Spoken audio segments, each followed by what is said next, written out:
Andre Hylton, candidate for Central St. James. And he's here just to speak with us, the Mellow FM News team, just to tell us what are the objectives, what are the plans for Central St. James, why must people vote for Andre Hylton. Andre Hylton, welcome to Mellow FM News. Speak to us, sir. You have been in the community for quite a long time now. You have been interacting with the people. How has it been so far, and are you fully confident that on September 3, Jamaica Central St. James will vote for Andre Hylton?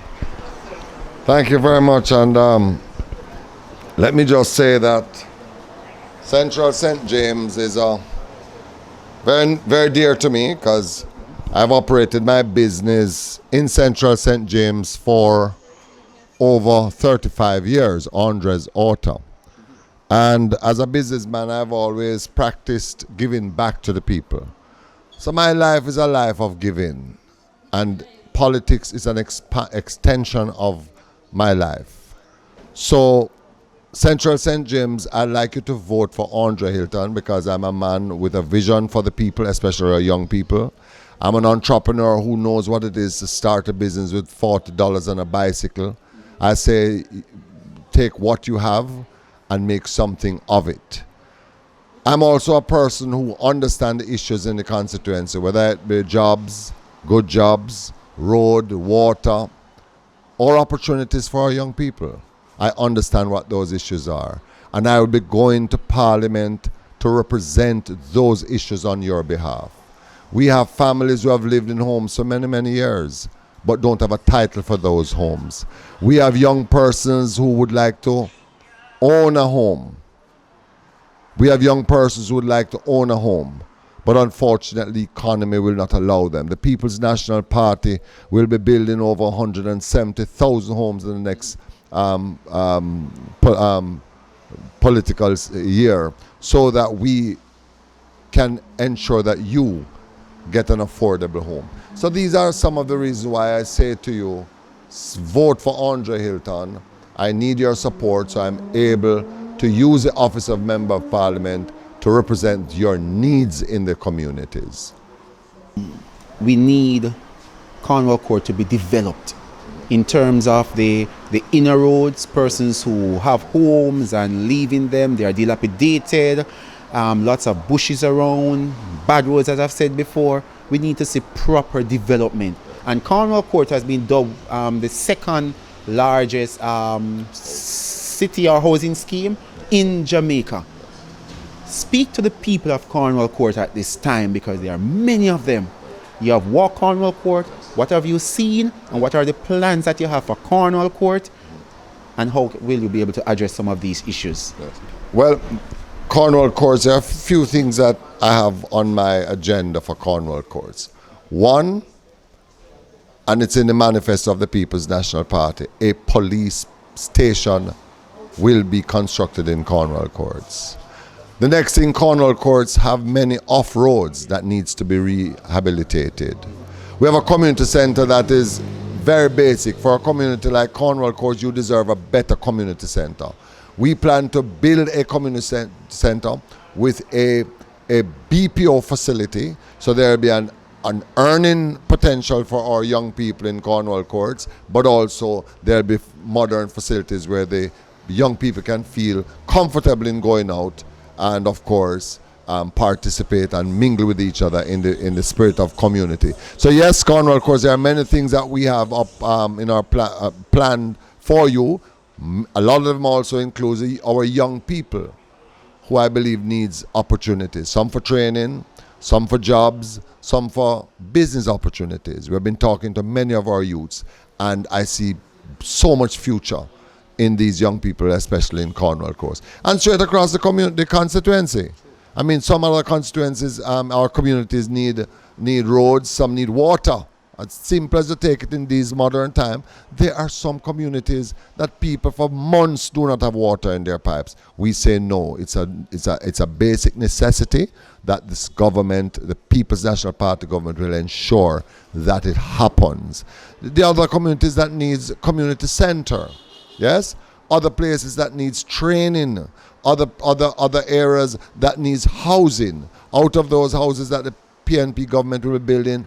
I've asked that one huge housing scheme be built in central St. James so our people can get houses. And of course, the titles for your land, that's going to be a major thing as well. But one of the other things I must say is in central St. James, because of the development that went on, sort of informal development, some of them, the infrastructure.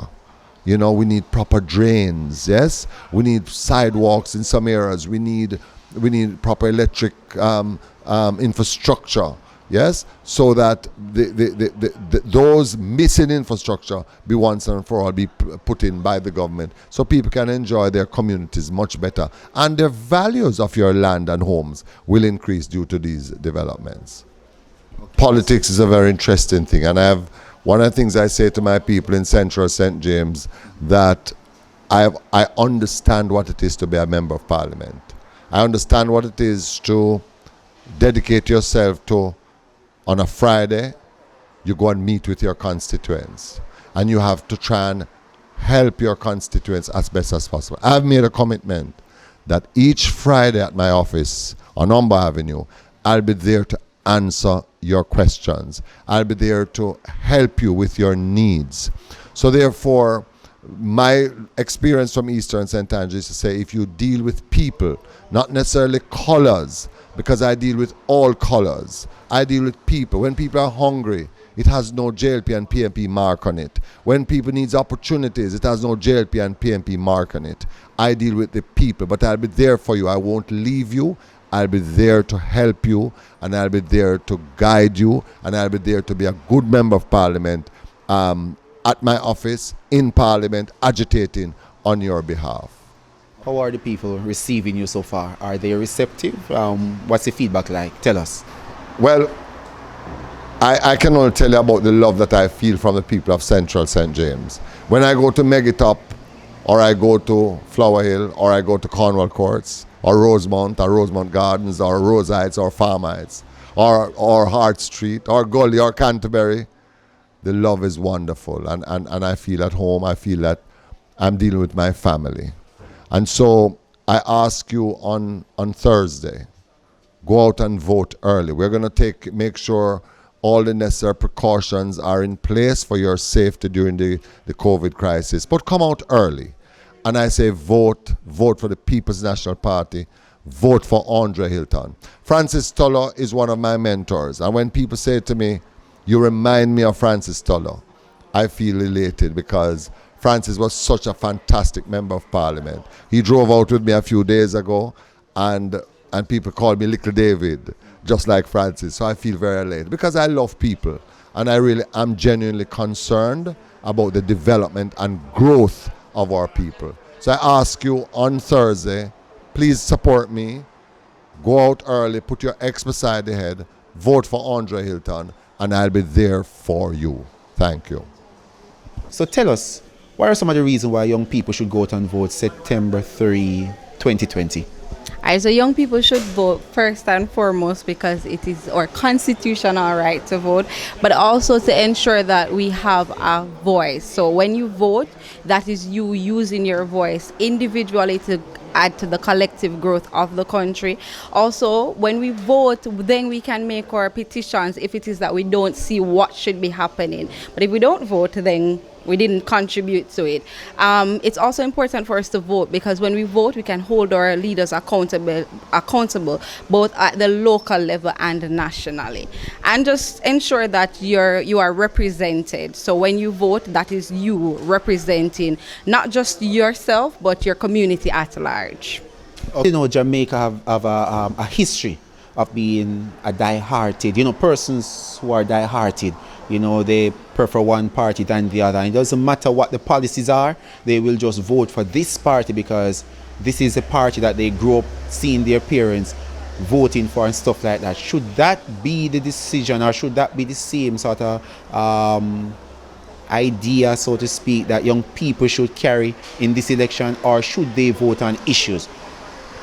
Absolutely not. I believe that young persons should educate themselves. So the constitutions for both parties are something rather that is available for the public. So young persons should take some time, read both constitutions, see how best the policies and the plans would affect you, or how they would not affect you, and how it is that you want Jamaica to be, how these policies and plans will add to the development of Jamaica. See how the policies and plans will affect you, not just you, but Jamaica at large, what is best for the country, and then vote based on that. But not simply because your mother said that you should vote like this, or your father said that you should vote like this. It's better to vote on issues, because we want a change. Young people, we want things to be happening for us, and sometimes when you lean to a party just based on loyalty, it's not working. So we should be the generation that is changing.